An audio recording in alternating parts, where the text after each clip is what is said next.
नमस्कार। मनोरञ्जन दुनियाँमा भइरहेका गतिविधि समाचार अनि त्यसको सही विश्लेषण सहितको यस कार्यक्रम यी पर्दामा यहाँ सम्पूर्णलाई स्वागत गर्न चाहन्छौँ। यो एक हप्ताको बीचमा मनोरञ्जन दुनियाँमा के कस्ता गतिविधिहरूले चर्चा कमाए अनि के कस्ता घटनाक्रमहरू अगाडि बढिरहे त्यसैले सम्पूर्ण जानकारी अब हामी तपाईलाई प्रस्तुत गर्दैछौँ। यी पर्दामा सरकारले चलचित्र कर्मी कल्याण कोषलाई 50 लाख रुपैयाँ दिने भएको छ। शुक्रबार बसेको मन्त्री परिषदको बैठकले निर्णय गर्दै चलचित्र विकास बोर्ड अन्तर्गत रहेको चलचित्र कर्मी कल्याण कोषलाई सरकारले 50 लाख रुपैयाँ दिने भएको हो। यो रकम समेत गरेर अब कल्याण कोषमा कुल रकम गरी 4 करोड रुपैयाँ पुग्ने भएको छ। यो जानकारीपछि अब लागौं आजका प्रमुख प्रसंगतर्फ। आजका प्रमुख प्रसंगहरू यस प्रकार छन्। शुक्रबारदेखि दर्शकका माझ छायो रंग। आफ्नै सहायकले चलचित्र निर्देशन गर्दा हमाल दंग। वैशाखमा हुने भयो फिल्म अवार्ड नेफ्टाको। प्राविधिक कारण देखाउँदै समय सीमा सारेको। रिलिजका लागि छड्केको सम्पूर्ण तयारी सकियो। चलचित्रको प्रचार प्रसारमा नायिकालाई अघि सारियो। निर्माण हुने भयो एकै साथ 3 चलचित्र। निर्देशकको कार्य लाग्यो धेरैलाई विचित्र।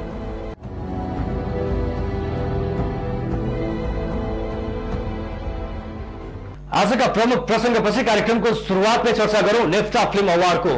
चलचित्र प्राविधिक संघले वर्षैपछि आयोजना गर्दै आएको नेफ्टा फिल्म अवार्डको 6औं संस्करण भने वैशाखको दोस्रो साता हुने भएको छ।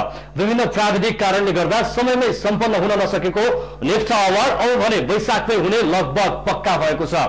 प्रस्तुत छ एक रिपोर्ट। चलचित्र प्राविधिक संघले वर्षै पछि आयोजना गर्दै आएको नेफ्टा फिल्म अवार्डको 6औं संस्करण भने वैशाख दोस्रो साता हुने भएको छ। गत मंगलबार सुन्दरा स्थित एक पार्टी प्यालेसमा आयोजित एक कार्यक्रमका बीच 6औं नेफ्टा अवार्डको शुभारम्भ गरियो। चलचित्र विकास बोर्डका नवनियुक्त अध्यक्ष धर्मेन्द्र मरवैताले पानसमा दीप प्रज्वलन गरी कार्यक्रमको शुभारम्भ गरेका थिए।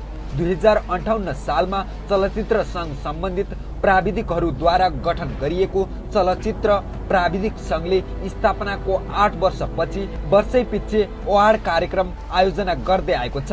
6औं संस्करणसम्म आइपुग्दा नेफ्टा फिल्म अवार्डका 31 विधा सहित जुरी अवार्ड, पपुलर अवार्ड गरी कुल 33 विधाका अवार्ड प्रदान गरिने भएको छ।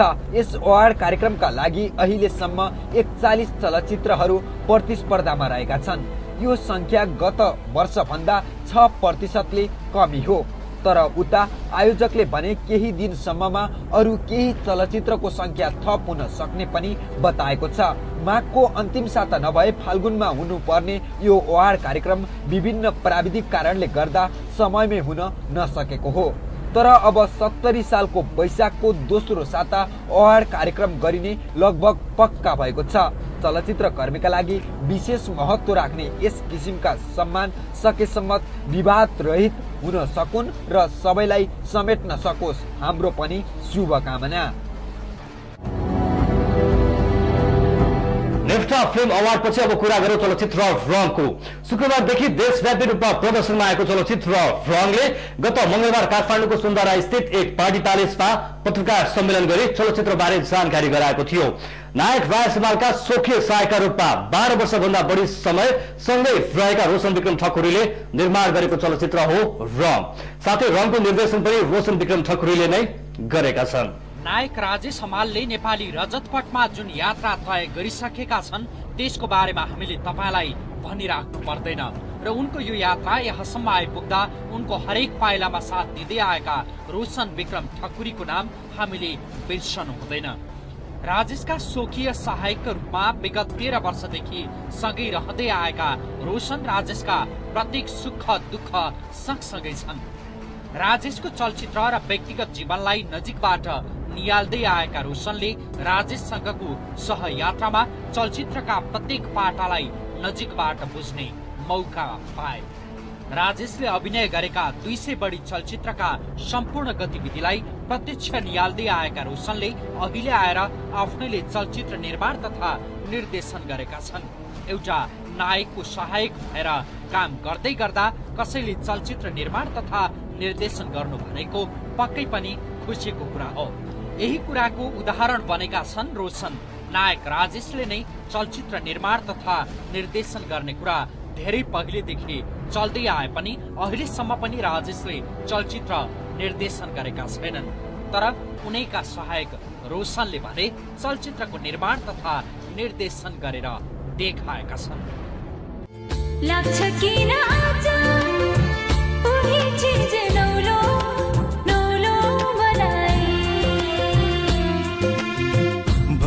भन्नु लाग्छ सधैँ यो मुटु नै दिउँ कि उसलाई।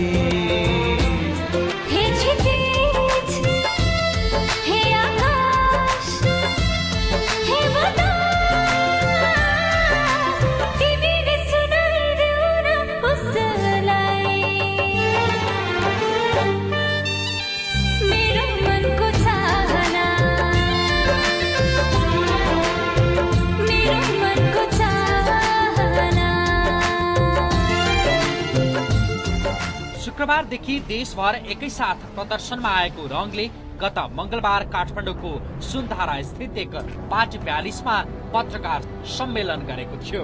चलचित्रबारे जानकारी गराउन आयोजना गरिएको उक्त पत्रकार सम्मेलनमा रङ युनिट र चलचित्रसँग विभिन्न संघ संस्थाका प्रतिनिधिले रङबारे चर्चा गर्दै शुभकामना पनि प्रदान गरेका थिए।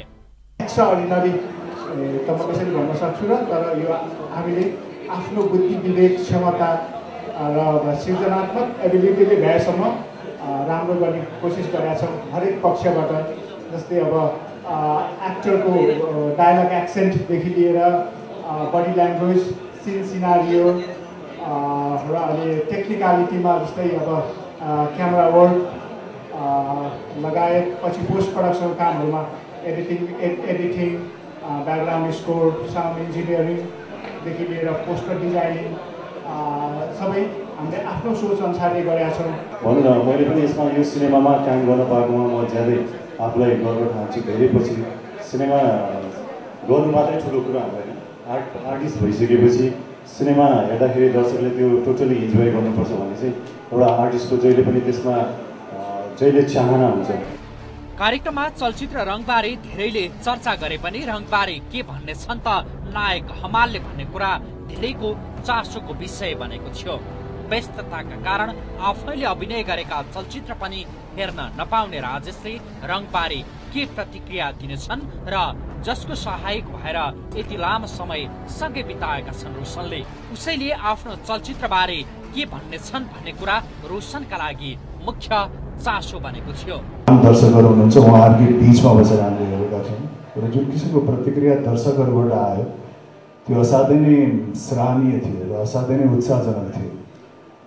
र त्यो प्रतिक्रिया पाइसकेपछि सम्पूर्ण हाम्रो यो जो रङको टिम हुनुहुन्छ उहाँहरू सबै असाध्यै उत्साहित हुनुहुन्थ्यो।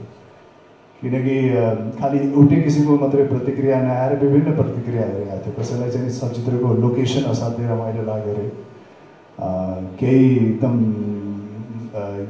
यङ मान्छेहरूलाई चाहिँ त्यसको चाहिँ द्वन्द, फाइट, एक्सन एकदमै राम्रो लाग्यो अरे, कतिलाई चाहिँ कथावस्तु असाध्यै नौलो लाग्यो अरे। र त्यस्तै कतिपय चाहिँ जसले चलचित्रलाई अलिकति नजदिक र अलिकति गहिराइबाट बुझ्ने दर्शकहरू हुनुहुन्थ्यो, उहाँहरूले चाहिँ प्राविधिकीय पक्ष असाध्यै राम्रो छ, निर्देशनीय पक्ष असाध्यै राम्रो छ भनेर पनि तारिफ गर्नुभएको थियो।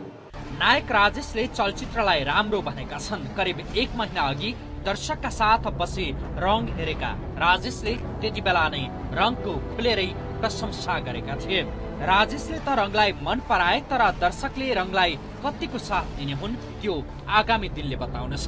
तर आजसम्मको स्थितिमा रङ फैलिँदैछ भन्दा फरक पर्दैन। चलचित्रमा सुमन सिंह, मुकेश आचार्य, दीपशिखा शाही र सुमिना घिमिरेको मुख्य भूमिका रहेको छ।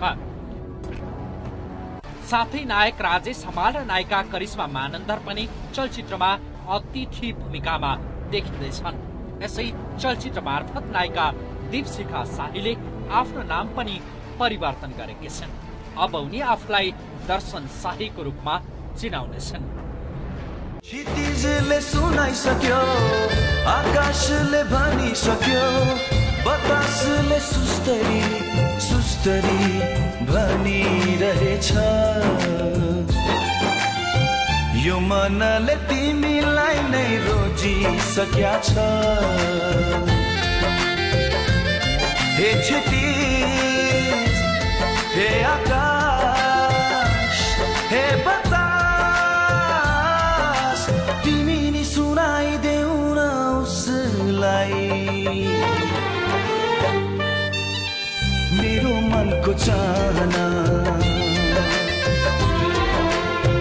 मेरो मनको चाहना।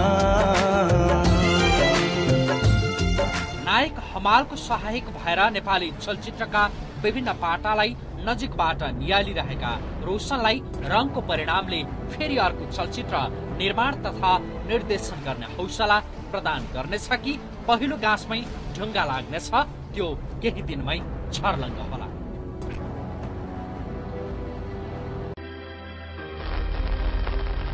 Darkest, deepest, blackest colors of revenge overshadows all the other colors.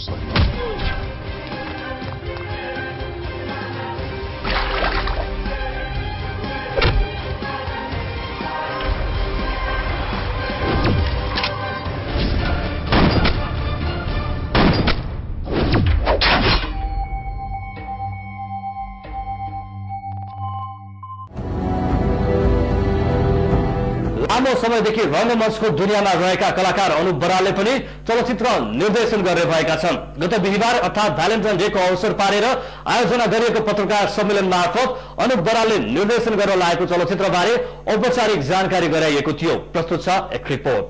लामो समय रंगमञ्चको दुनियाँमा बिताएका कलाकार अनुप बरालले अब भने चलचित्र निर्देशन गर्ने भएका छन्। गत बिहिबार भ्यालेन्टाइन डेको अवसर पारेर आयोजना गरिएको पत्रकार सम्मेलन मार्फत चलचित्र बारे औपचारिक जानकारी गराइएको थियो।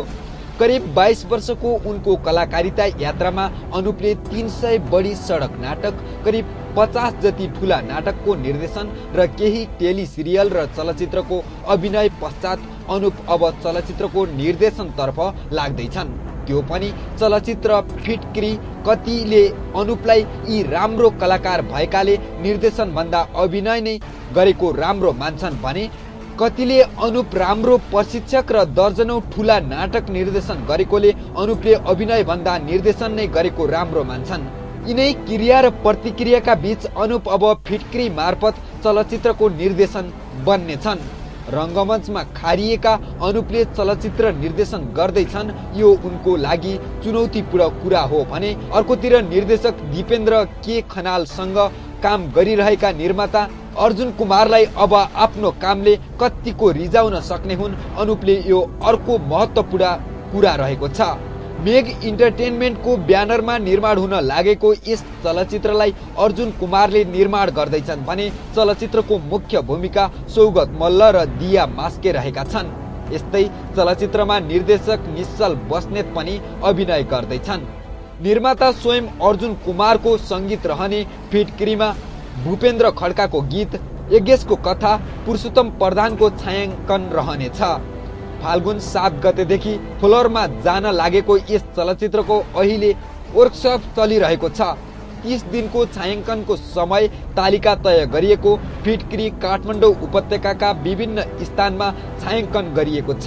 द युगदेखि युगसम्म र चपली हाइट जस्ता चलचित्र निर्माण गरी दर्शकको मन जितेको अर्जुन कुमारले फिटक्रीबाट कति जस पाउने हुन् त्यो भोलिका दिनले बताउँछ। तर जहिले पनि नयाँ कुरा प्रयोग गर्न रुचाउने अर्जुन कुमारको फिटक्रीले पनि दर्शकलाई नयाँ स्वाद दियोस्, हाम्रो शुभकामना।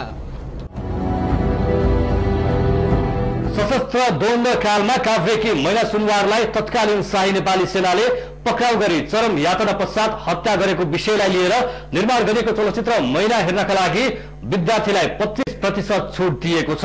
चलचित्र हेर्न कोही पनि नछुटुन् भन्दै चलचित्रको टिकटमा विद्यार्थीलाई 25% छुट दिएको बताएका छन् निर्देशक केपी पाठकले। शुक्रबार 3 चलचित्रको एकैसाथ शुभ मुहूर्त गरिएको छ। शीशा, आचल र मै छोरी सुन्दरी र यी तीनै चलचित्रलाई निर्देशन गर्ने भएका छन् निर्देशक आरबीके शरदले र त्यस्तै तीनै चलचित्रका कार्यकारी निर्माता रहेका छन् महेश ठुङ्गेल। चलचित्रहरू लगातार फ्लप भइरहेका बेला चलचित्र बजार शून्य जस्तै छ भन्दै चलचित्र क्षेत्रबाट तर्केर हिँड्ने निर्माता निर्देशकलाई आरबीके शरदले एकैपटक 3वटा चलचित्रको शुभ मुहूर्त गरेर सबैलाई राम्रो चकमा दिएका छन्। शुक्रबार नयाँ बानेश्वर स्थित एक ब्याङ्क्वेटमा निर्देशक आरबीके शरदले एकैसाथ 3 चलचित्रको शुभ मुहूर्त गरेका हुन्। सिसा, आचल र मै छोरी सुन्दरी नामक 3 चलचित्रको निर्माण गर्ने घोषणा गरेका आरबीके शरदले पहिलो चरणमा 2 चलचित्रको छायाङ्कन सुरु गरिने बताएका छन्। चलचित्रको 50 दिनमा छायाङ्कन सक्ने निर्माण पक्षले जनाएको छ। चलचित्र सिसा र आचलमा दिपेश भण्डारी, अमृत केसी, बद्री थापा, श्रेया दुलाल, निता पोखरेल, सुरवीर पण्डित, सरिता गिरी लगायतका कलाकारको मुख्य भूमिका रहनेछ। त्यस्तै धीरेन साके पनि विशेष भूमिकामा देखिँदैछन्। चलचित्रमा गोविन्द राईको नृत्य, विमल भट्टराईको छायाङ्कन रहेको छ भने कृष्ण आचार्य र राजेन्द्र महर्जनको लेखन रहेको छ। ननस्टप क्रिएसनको ब्यानरमा निर्माण हुन लागेको 3 चलचित्रको कार्यकारी निर्माता भने महेश ढुङ्गेल रहेका छन्। निर्देशक आरबीके शरदले योभन्दा अघि नैना रेशम, नाइट क्वीन र नबोलिनी हाँसे राखना जस्ता चलचित्रहरू निर्देशन गरिसकेका छन्। एकैसाथ 3 चलचित्रको शुभ मुहूर्त गरेको रिपोर्टपछि अब हामी लाग्दैछौँ यो हप्ताका केही थप गतिविधितर्फ। यो हप्ताका केही थप गतिविधिहरू यस प्रकार छन्। छड्के फागुन 11 देखि देशव्यापी रूपमा प्रदर्शनमा आउँदैछ र अहिले छड्केको तातो तातो गफले चलचित्र नगरी फेरि एकपटक तात्न थालेको छ। चलचित्र चलेन, व्यापार ठप्प छ भने पुरपुरोमा हात राख्नेहरूले समेत यति बेला छड्केको कुरा गर्न थालेका छन्। सबैले त्यत्तिकै चलचित्रको नामकै भरमा चलचित्रको चर्चा भने गरेका होइनन्। कुनै कथावस्तु दर्शकले मन पराएमा त्यही नै फेरि चल्ला कि भनेर पछि लाग्ने हाम्रा निर्माता निर्देशकको आँखा अहिले छड्केमाथि लागेको छ। चलचित्र प्रदर्शनमा आएको छैन, तर प्रदर्शन पूर्व नै चलचित्रको प्रोमोले व्यापक चर्चा कमाउँदा निर्माता डुबाउन फिल्म बनाउनेहरू र चोरेर मात्रै कथा र संवाद लेख्नेहरूलाई राम्रो छापड भएको छ। चलचित्र छड्के। तपाईहरु नै हो हाम्रो देशको भविष्य, हाम्रो नयाँ जेनेरेसन। तेरो गर्लफ्रेन्ड थियो नि इन्दु? त्यसलाई त मलाई छोडिदिइहाल्यो नि, त्यसको नामै भएन। त्यसको नाम इन्दु, मेरो नाम बिन्दु मुला। कोही पनि दाजु बहिनी भन्दिने। खेवाङलाई मारिदेऊ, 50 लाख दिन्छु। मिस्टर चोलबोल, धेरै चुलो बुलु नगर्नुहोस्। हामीलाई थाहा छ के कहाँबाट छाड्न पर्ने हो, कहाँबाट पार्न पर्ने हो। ओह्रालो लागेको चलचित्रको बजारमा फेरि आशाको केन्द्र बनेको छड्केले के बाजी मार्ला अनि के चलचित्रको बजार फेरि पहिले झैं तात्ला? यस विषयमा चलचित्रको निर्माण पक्ष र कलाकारको भने आफ्नै तर्क छ। निर्माण पक्ष र कलाकारले चलचित्र राम्रो बनेको छ, तर बढी आशा नगर्न भनेका छन्। हामीसँगको कुराकानीमा चलचित्रकी नायिका नम्रता श्रेष्ठले पनि यस्तै भन्दै थिए। Chhadke is like most special film. म त्यस्तो केही पनि भन्दिनँ। All I want to say is Chhadke एउटा नेपाली फिल्म हो र मेरो पनि अभिनय छ along with every one. So एकचोटि हेरिदिनु होला, मन पराइदिनु हुन्छ होला। मलाई चाहिँ के आशा छ भने एटलिस्ट यो फिल्मले चाहिँ नेपाली फिल्म फर्टर्निटीलाई चाहिँ केही गरोस्। चलचित्रमा धेरै कुराहरू नयाँ प्रयोग गरिएको छ। पहिलो पटक नेपाली चलचित्रमा कहीँ पनि अंग्रेजी अक्षर प्रयोग गरिएको छैन। चलचित्रका प्रचार सामग्रीदेखि लिएर चलचित्र र चलचित्रको प्रोमोमा कहीँ पनि अंग्रेजी शब्दलाई प्रयोगमा ल्याइएको छैन। त्यति मात्र होइन, निर्माण पक्षले दिएको जानकारी अनुसार छड्केको संगीतमा नेपाली बाजा मात्रै प्रयोग गरिएको छ। अनि Robin and the new revolution ब्यान्डका भोकलिस्ट रबिन तामाङ पनि छड्केबाटै पहिलो पटक चलचित्रमा देखिँदैछन्। साथै प्रवीण कार्की, निकुल श्रेष्ठ, कामेश्वर कुशुवा, सफल केसी आदि पनि पहिलो पटक चलचित्रको पर्दामा आउँदैछन् छड्केबाटै। त्यसो त लुटमा प्रमुख सहायक निर्देशक भएर काम गरेका निगमको पनि निर्देशकको रूपमा छड्के नै डेब्यू चलचित्र हो।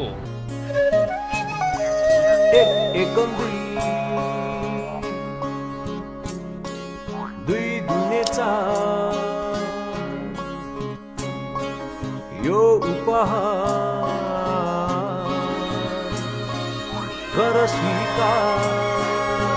चलचित्रमा प्रयोग भएका कथावस्तु, संवाद अनि त्यसको पात्रले मात्र चर्चा बटुलेको छैन।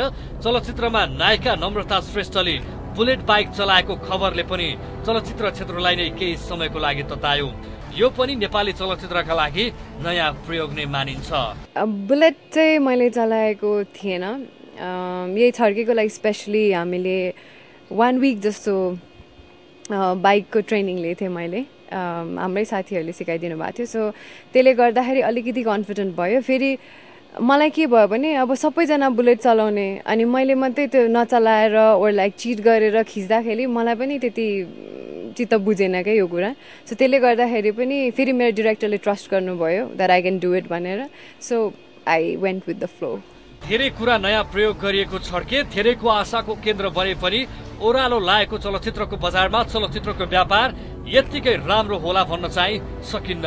वनस्पति शास्त्र र त्यसको विद्यार्थीसँग सम्बन्धित रहेर कथावस्तु तयार पारिएको छड्केमा धेरै कुराहरू नयाँ हुँदाहुँदै पनि चलचित्रले प्रदर्शन पूर्व नै कमाएको यो चर्चालाई भने सबैले मान्नै पर्छ।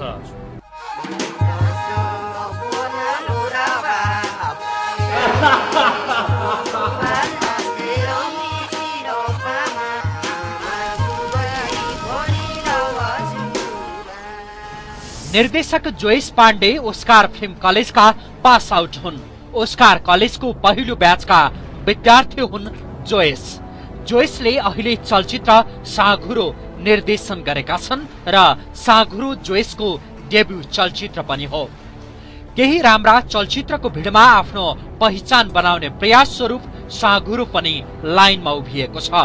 साँघुरोको निर्देशनसँगै धेरैले जोइसलाई फिल्म कलेजबाट निर्देशनमा ग्रेजुएसन गरेको ठान्छन्। तर हामीसँगको कुराकानीमा जोइसले आफू निर्देशनमा नभएर एक्टिङमा ग्रेजुएसन गरेको खुलासा गरेका छन्। मैले एज एन एक्टर हैन स्पेशलाइजेसन गरेको भए पनि भलै मैले डिरेक्सनमा काम गरे एज अ डिरेक्टर, यो मेरो सेल्फ सेटिस्फ्याक्सनको लागि। किन जोइसले निर्देशनमा रुचि हुँदाहुँदै पनि एक्टिङमा ग्रेजुएसन गरे त? यसमा उनको आफ्नै तर्क छ। मैले के गर्न खोजेँ जस्तो मैले एक्टरहरूलाई नजिकबाट हैन स्टडी गर्न चाहन्थेँ। अनि त्यस पछाडि जस्तो त्यहाँ अनुप बराल हुनुहुन्थ्यो, अनुप बरालले एनएसटीबाट पढेर आउनुभएको थियो हैन। अनि त्यो कुराहरू मैले नलेज लिन चाहन्थेँ। अनि साथसाथै अनि धेरै कुराहरू थिए। भलै मैले एक्टिङमा स्पेशलाइजेसन गरे पनि मैले कलेजको प्रोजेक्टहरू 14 वटामा मैले हरेक कुराको एक्सपिरियन्स लिएको छु। कुनैमा कन्टिन्युटी लेखेको छु, कुनैमा क्ल्याप हानेको छु, हरेक कुराको एक्सपिरियन्स छ मसँग। जोइसले चलचित्रको निर्देशनसँगै जोडिने मुख्य पाटो कलाकारको अभिनयलाई नजिकबाट निहाल्न र कलाकार भित्रको लुकेको अभियानलाई प्रस्फुटन गराउन र अभिनयसँग भिज्नलाई निर्देशनमा नभएर एक्टिङमा ग्रेजुएसन गरेको उनको तर्क छ। र साँघुरोकै कलाकार सुशाङ्क मैनालीको कुरा सुन्ने हो भने पनि हामीलाई त्यस्तै लाग्छ। साँघुरोबाट पहिलो पटक दर्शकमाझ आउन लागेका सुशाङ्कको जोइस र साँघुरोसँगको अनुभव यस्तो बताउँछन्। साँघुरो मेरो एक्सपिरियन्स एकदमै राम्रो रह्यो। पहिलो त त्यो चिजै अलिकति फरक किसिमको थियो हैन। त्यो फरक किसिमको अनुभव लिन पाउँदाखेरि मलाई एकदमै रमाइलो फिल भयो। र वातावरण पनि कस्तो थियो भन्दाखेरि हामी सबै एउटै जस्तो थियौँ कि, एउटै टिम जस्तो थियौँ। त्यो हिसाबले त्यो फरक किसिमको अभिनय गर्न पाउँदाखेरि एकदम रमाइलो। जोइसले निर्देशन नभएर अभिनय पढे पनि उनको निर्देशकीय क्षमता कति छ भन्ने कुरा साँघुरो हेरिसकेपछि सबैले प्रश्नसँग थाहा पाउनेछन्। साँघुरो चलचित्र यत्तिकै छिनभरको मुडमा निर्माण गरिएको चलचित्र होइन। सन् 2006 देखिको जोइसको सपना 2013 मा आएर साकार हुँदैछ। 6 वर्षभन्दा बढीको उनको मेहनत र धैर्यताबाट निर्माण गरिएको चलचित्र हो साँघुरो। साँघुरो कन्टेन्ट नै जस्तो 2006 मा हामीले फाइनल गरेको कन्टेन्ट हो। अनि जस्तो मैले यस्तो बनाउनको लागि मेकरहरूलाई मैले त्यति बेला पनि प्रयासहरू गरेका थिएँ। अनि त्यसपछि मेकरहरूले होइन यस्तो हुँदैन, फाइट हुनुपर्छ, ऊ हुनुपर्छ होइन, फर्मुलामा काम गर्नुपर्छ भनिसके पछाडि अनि मलाई ठिक छ म अहिले गर्दिनँ भनेर मैले कुरेँ नै। यो समयसम्म मैले एउटा धैर्यता राखेर कुरेँ र 2012 मा आएर मैले यही साँघुरो बनाउने मौका पाएँ। मैले खोजे जस्तो मैले मेरो आइडियामाथि होइन फिल्म बनाउने मेकरहरू पाएन, मान्छेहरूले पत्ताउँथेनन्। अनि त्यस पछाडि अब त एटलिस्ट अब अहिले साँघुरो मात्रै होइन अधिकांश राम्रा सिनेमाहरू बनिरहेछन्। जस्तो अहिले अब रिलिज हुने सम्भावना बोकेका, बढी सम्भावना बोकेका छड्के, बच्चाला लगायतहरू थुप्रै सिनेमाहरूको भिडमा होइन साँघुरो पनि आएको छ। अहिले समय अनि फेरिँदै गएको दर्शकको स्वादका बीच साँघुरो आउन लागेकाले यो समय नै साँघुरोको कथा वस्तुका लागि उपयुक्त समय रहेकाले साँघुरोले दर्शकको मन जित्नेमा निर्देशक जयेश पाण्डे विश्वस्त देखिन्छन्। मैले मेरो प्रयासले केही होस् सिङ्गो चलचित्र उद्योगलाई भन्ने चाहन्थेँ। मैले खोजेको समय बल्ल आछ। मैले केही गर्नको लागि हैन मैले खोजेको टाइम यही हो र यही टाइमबाट अब म एउटा हैन अर्कै रफ्तारमा अगाडि बढ्छु। अहिले केही हदसम्म हैन सिनेमाहरू हैन सिनेमाको टेस्ट चेन्ज भइरहेछ। अहिले स्टोरी भनेको के भन्दाखेरि जस्तो लोवर मिडल क्लासमा हैन जस्तो एउटा यो स्लमको स्टोरी पनि हो। अनि कस्तो भन्दाखेरि लोवर क्लासको मान्छे जस्तो आर्थिक स्थितिको अभावले उनीहरूको हैन सेक्स लाइफमा परेको असर र अनि त्यसपछि उनीहरूको लाइफस्टाइलमा परेको प्रभाव माथि छ सिनेमा।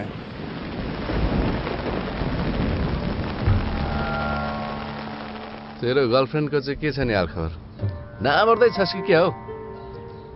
आमा यसपालि त बिहे गर्नु पर्ला जस्तो छ। के भन्छ यो? केटी छ के एउटा? हेर नि म यस्तो केटी होइन।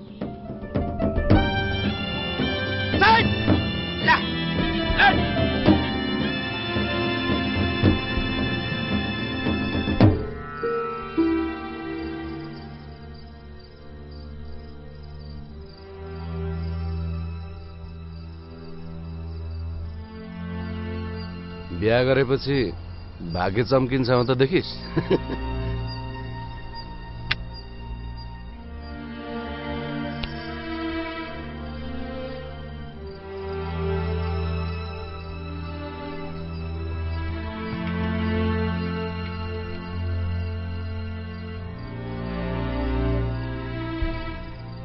मेरो गोजीमा फल्छ पैसा? मेरो भत्केको घरको माटोमाथि छाता उडेर तिमीहरूले पैसा लिएर आउँछस् भनेर कुरेर बस्नु म? तिमीसँग त्यत्रो पैसा कहाँबाट आयो? तिम्रो जारले दियो। यो मासुसँग कोकोला खान पाएन भने मासु खा जस्तै हुँदैन।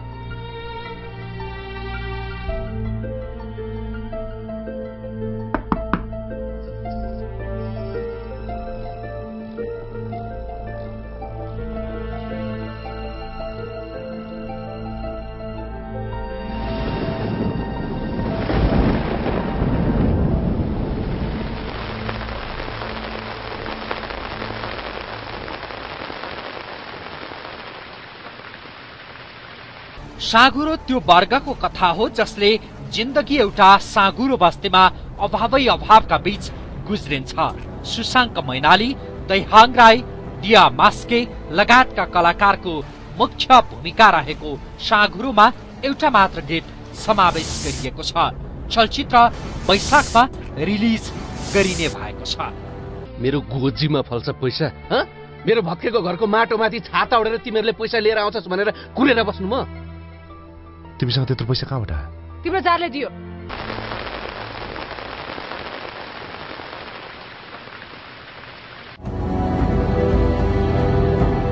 यी विभिन्न जानकारीको साथसाथ कार्यक्रम पर्दाको निर्धारित समय सकिसकेको छ र कार्यक्रम पर्दाबाट मैले पनि बिदा माग्नुपर्ने बेला भएको छ। कार्यक्रमप्रति तपाईँको कुनै पनि सल्लाह सुझाव र प्रतिक्रिया छ भने त्यसको लागि तपाईँले हामीलाई फिडब्याक सेन्ड गर्न सक्नुहुनेछ। फिडब्याकको लागि हाम्रो इमेल एड्रेस रहेको छ eparda@mountaintelevision.com.np eparda@mountaintelevision.com.np मा तपाईँले हामीलाई फिडब्याक सेन्ड गर्न सक्नुहुनेछ। यतिन्जेल हेरेर साथ दिनुभएको यहाँलाई धेरै धेरै धन्यवाद र त्यस्तै गरी तपाईँलाई भेट्न अरू कार्यक्रमहरूमा उपस्थित हुने नै छु। त्यतिन्जेलको लागि म प्रस्तोता किरणलाई पनि बिदा दिनुहोस्। हस्त नमस्कार।